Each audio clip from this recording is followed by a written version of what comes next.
అరిచేతిలో బెల్లం పెట్టి బెడకాయ మీద బీసీల తలకాయ తీసేటువంటి కార్యక్రమాన్ని ఈరోజు రేవంత్ రెడ్డి సర్కార్ చేస్తూ ఉన్నది. ఇలా రేవంత్ రెడ్డి గారు బీసీలందరికీ ఏదో చేస్తాం అని చెప్పి బీసీల పేరు మీద కులగణన పెట్టి బీసీల సంఖ్యను దాదాపు 21,50,000 సంఖ్యను తగ్గించి చూపించి బీసీలను చంపినంత పని పరోక్షంగా చేసినటువంటి కార్యక్రమం యావత్ తెలంగాణలో ఉన్నటువంటి అందరూ కూడా చూస్తూ ఉన్నారు. ఇలా ఒకటే రేవంత్ రెడ్డి సర్కార్ని అడుగుతూ ఉన్నాం.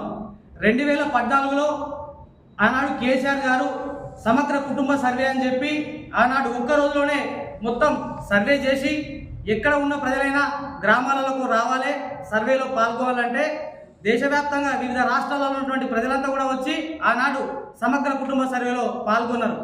ఆ సర్వేలో ఈ యొక్క తెలంగాణలో బీసీల జనాభా 1,85,60,61,000 జనాభాను ఆ రోజు కేసీఆర్ గారు చూపించడం జరిగింది.